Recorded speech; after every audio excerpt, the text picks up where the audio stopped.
여러분들이 해서는 안 되는 기록 방식이 있어요. 여러분들 놀라실 수 있는데 보통은 잊어버리니까 그것을 기록에 남겨두는 거, 메모 기록의 핵심 효용이라고 생각하죠. 얘는 안 해도 돼. 아, 이거 나 잊어버릴 거니까 지금부터 쓸 거야 하고 메모를 하는 순간 잊어버려라 하는 의식이 계속 작동하기 때문에 절대로 기억을 못 한다는 거예요. 그리고 두 번째, 빽빽이. 빽빽이 기억하시죠? 깜지 얘기하시는 거죠? 시험 공부할 때 거의 베끼듯이 노트에다가 빽빽빽빽 쓰는 거. 그거 우리가 빽빽이라고 하죠. 열심히 공부는 했지만 빽빽이는 왜 우리에게 도움이 안 됐다?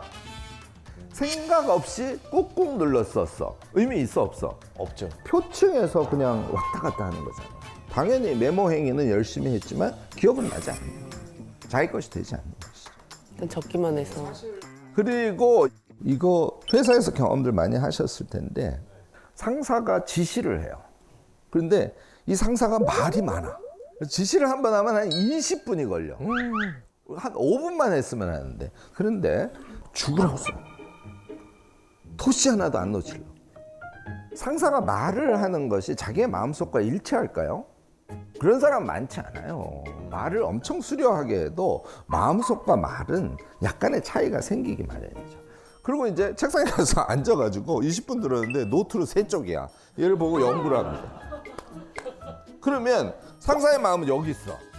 말에 의해서 한번 바뀌었어. 쓰면서 한번 바뀌었어. 자기가 책상에 앉아서 또 바꿉니다. 그러니까 얘하고 얘의 거리는 점점 멀어. 원리적으로 이해되시죠? 네. 이런 경우가 너무 많아요.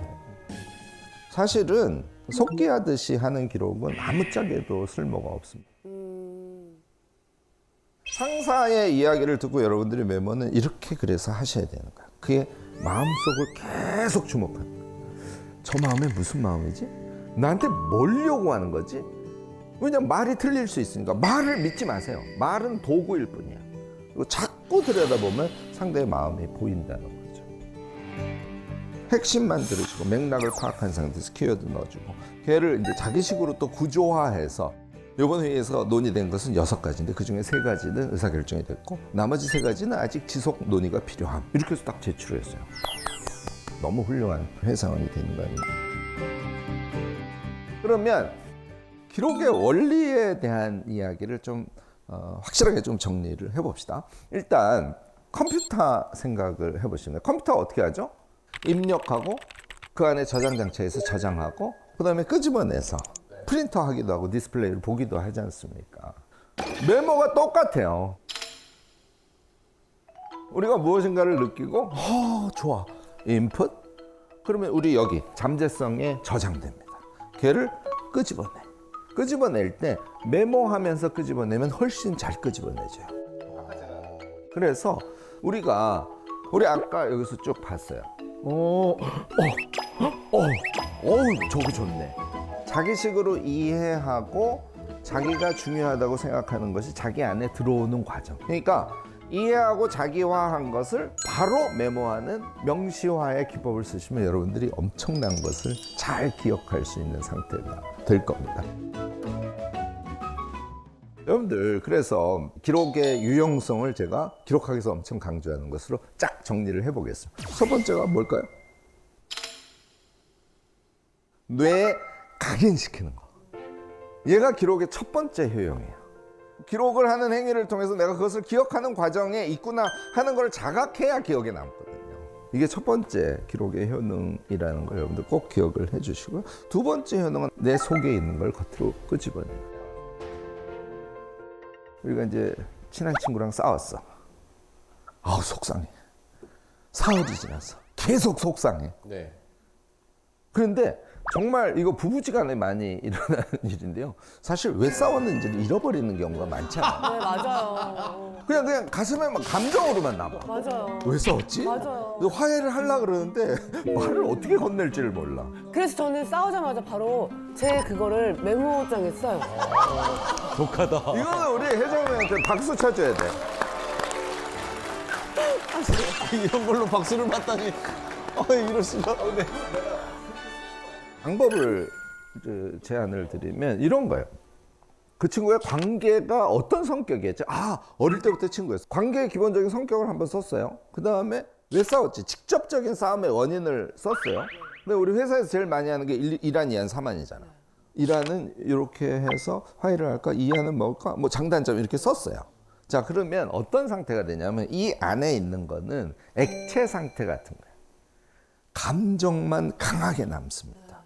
근데 얘를 메모를 함으로써 이 속에 있는 거를 나름대로 체계화해서 쓰는 거잖아요. 감정이 이성화된다 그럴까? 맞아요. 아주 기분 나쁘고 아주 속상한 요 상태가 어떤 실천 행동의 방향성 같은 것으로 바뀌게 되죠. 세 번째가 잊어버렸을 때 끄집어내서 보는 거. 그런데 이런 얘기를 하면은 보통 저한테 교수님 그거 체계적으로 착착 분류하고 심지어는 막 목록도 만들고 이래가지고 관리를 기가 막히게 하면은 얘를 잊어버리지 않을 거 아니에요. 이렇게 저한테 물어보시는 분들이 많은데 너무 궁금했습니다. 예, 막 체계적으로 분류하고 막 어쩌고저쩌고 이거 하시지 마세요. 그냥 사랑해 주세요. 아까 뭐 맛집 얘기 재밌게 우리가 들었지만 내가 맛있어 했던 집이잖아요. 배를 펼쳐 맛있어. 이렇게 행복한 일이 어디 있겠어요?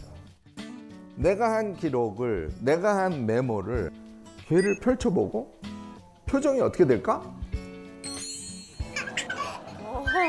당연히 자기가 한 기록을 계속 펼쳐보는 행위까지 습관이 되면 여러분들이 하신 경험들, 여러분들이 하신 좋은 감정들, 여러분들이 느낀 기가 막힌 감각들 그게 여기에 그대로 자리할 수 있어요.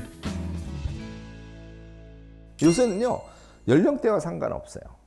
다 깜빡깜빡한다 그래요. 네. 난 자꾸 잊어버려. 네. 근데 얘를 메모를 함으로써 상당히 많은 부분 해결된다. 자, 갑자기 질문. 네. 수요일 날 점심 먹은 거 기억나세요? 수요일이 오늘 무슨 요일이에요? 조금 생각해 보세요. 만수 선생님 혹시 기억나세요? 수요일 날 저녁이요? 점심.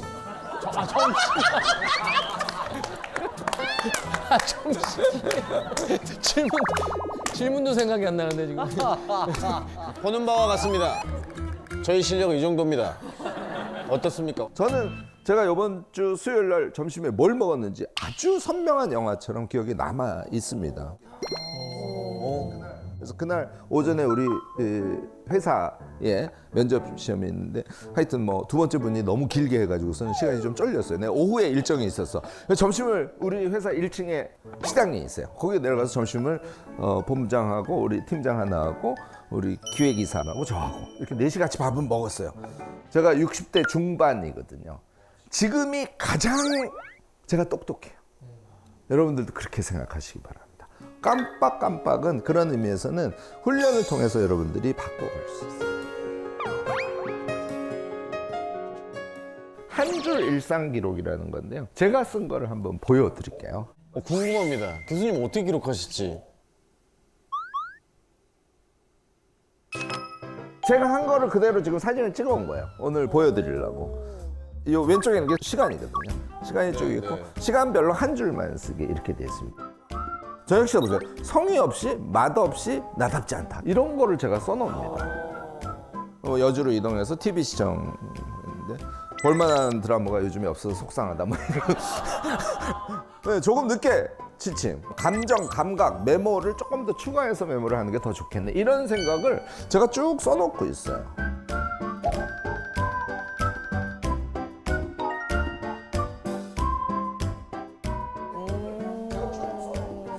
그리고 또 하나 제가 쓴 것의 아주 중요한 특징 어때요? 글씨가 무지하게 크다. 마음 편하게 큰 글씨로 쭉쭉쭉쭉 자유롭게 쓰시면 됩니다. 그래서 지금부터 방법을 제가 말씀드리는 건데 아침에 일어나서 창문을 열고 공기를 맞았어. 오늘은 맑은 날이네. 나의 하루도 이렇게 맑은 공기, 맑은 날씨처럼 맑게 살아야지. 뭐 이런 생각을 했어. 그러면 맑은 공기, 맑은 하루 이렇게 써놓는 거야. 그다음에 또 아침 출근 시간이 약간 혼잡하잖아. 네. 이렇게 버스를 탔더니 한 70대 초반쯤 된 할머니가 장바구니를 들고 모래내 시장에서 타시네. 뭐 이런 거. 네. 그래서 이제 회사에 도착해서 책상에 앉았어. 그러면 나이를 피는 거야. 제 습관. 그러면 내가 못 썼던 거를 가장 요 텀이 짧은 그때 씁니다. 그러면 8시 50분? 70대? 장바구니? 뭐 성실함의 아름다움. 이렇게. 하여튼 뭔가 생각이 떠오를 거 아니야. 걔를 쓰시란 말이야. 나의 감각, 나의 감정 상태, 내가 행위하는 거. 얘를 가능하면 한 줄 계속 쓰세요. 제가 많이 쓸 때는 한 40개를 쓰기도 하고요. 적게 쓰면 15개에서 20개 정도를 씁니다. 한 줄 쓰는데 얼마 시간 걸릴까요? 5분? 아니요. 20초. 예. 많이 잡아요. 저처럼 계속 쓰는 게 습관이 되어 있는 사람은 10초 이내로 써요. 키워드만 쭉쭉쭉 쓰기 때문에. 자, 하루에 30개 썼다고 칩시다. 20초에 30개 쓰면 몇 초? 600초. 600초는 10분. 10분. 엄청 쓰는 것 같지만 실제로 제가 엄청 쓰는 그 행위에 하루에 제가 쓰는 시간은 10분밖에 되지 않는다는 걸 여러분들이 꼭 기억하시면 돼요. 이렇게 생각하시면 돼요. 오늘 아침에 내가 창을 열고 받은 느낌, 그게 지금 자기 전에 일기를 쓰려고 해. 이 아침의 순간이 어디에 있을까요? 여기 현재 딱 붙어 있단 말이에요. 우리는 일상을 살면서 다 이렇게 휘발시켜 버리잖아요. 너무 익숙하잖아요. 그러지 말고 아주 많은 우리의 감정, 감각, 행위, 생각, 얘를 현재 붙이고 살아보자 하는 얘기가 될 수 있음과 동시에 이 행위를 우리가 1년을 인내심을 갖고 해서 기록을 일상 한 줄 기록을 하는 게 우리 습관에 붙으면 우리는 천재보다 더 훌륭한 생각력을 가진 사람으로 자신을 바꿔갈 수 있어요. 이것에 의해서 우리 깜빡깜빡은 당연히 없어져요. 생각력이 이렇게 아주 높아지면 당연히 깜빡깜빡은 없어집니다. 진짜. 저 지금 기억났어요, 수요일 점심이. 지금 말씀하시니까 네. 그날 날씨랑 기분이랑 이런 것들이 지금 다시 쫙 생각이 확 들어와요. 오. 중국집에서 중국 음식 코스를 먹었어요. 그래요. 누구와 누구와 먹었습니까? 원장님하고 원장님 뭐 드셨습니까? 원장님하고 저하고 똑같이 36,000원짜리 코스를 시켰어요. 제일 싼 게 있고 저 비싼 게 있었는데 중간 단계에 코스 요리를 시켰고 그날 비가 좀 왔던 것 같아요. 비가 좀 왔어요? 네. 오, 다 기억하고 계시네. 자, 일단 박수 다시 칩시다. 이걸 제가 왜 박수를 치라고 하냐면 자신의 과거가 기억나면서 너무 지금 기뻐하시잖아요. 네. 아, 내가 기억이 가능한 사람이야 라는 기쁨. 맞아요. 예. 이걸 우리가 모두 느껴야 된다는 얘기를 하고 싶은 거예요. 기록이란 그런 겁니다. 자신의 생각을 키워드로 간단하게 쓰는 거.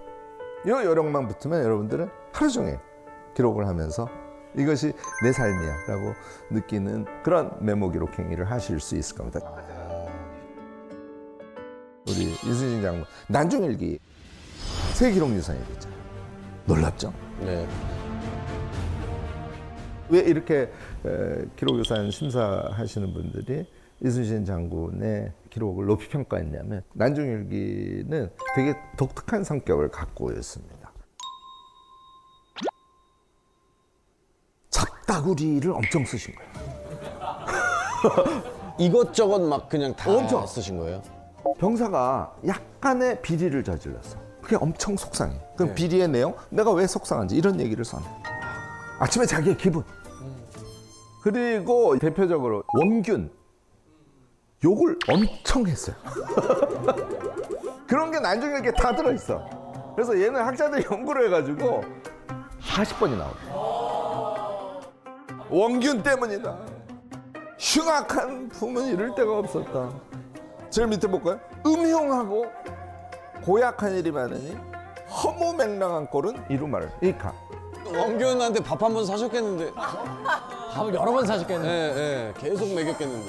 난중일기와 같은 일기도 나의 일상의 요약본 이런 의미를 갖고 있다고 여러분들이 이해를 해두시면 틀리지 않을 겁니다.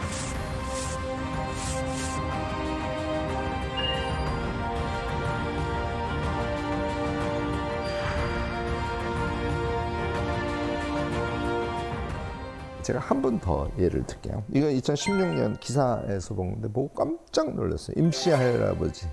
임씨 이걸 할아버지. 보셔야 알아.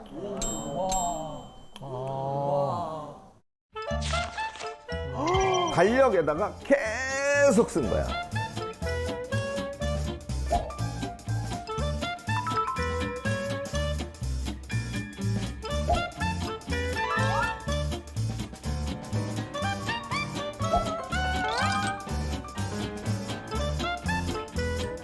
얘를요 몇십 년을 쓰셨어요. 할아버지 일기입니다, 일기예요. 일기. 저처럼 나열이가 아니라 달력에다 쓰신 거란 말이에요. 그러니까 어떻게 되겠어요? 칸이 좁으니까 네. 어차피 쓸 수 있는 게 많지 않아. 어떻게? 나의 감각이나 나의 감정이나 내가 한 일이나 내가 눈으로 본 경험이나 그 중에서 그날 가장 엑기스가 되는 것만 쓸 수밖에 없었던 거예요.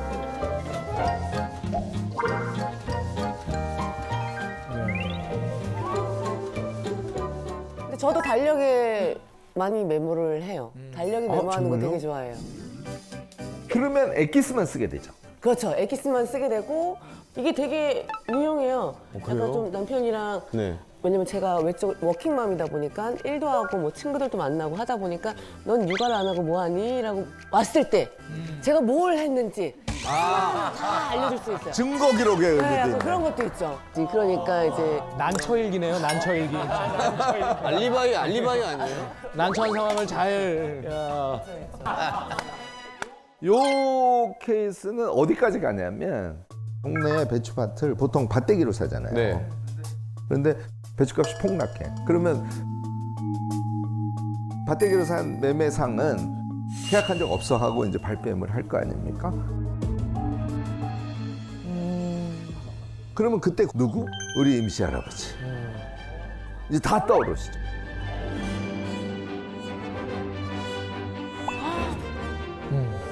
그래서 판사에게 사실을 이야기하고 이 달력을 증거로 제출해서 승소를 했다는 얘기 아닙니까? 오 앞으로 달력에 쓰세요. 달력에. 그러니까 매일 일상 기록을 이분은 쓰실 거 아니에요, 임시 할아버지는. 최상위 4%에 있는 사람을 제외하고는 평생 이렇게 사시는 분 있을까요? 없죠. 그러니까 기억이 선명하게 엄청 남아있는 분, 생각력이 최고조에 도달한 사람, 우리가 원하는 인간이면.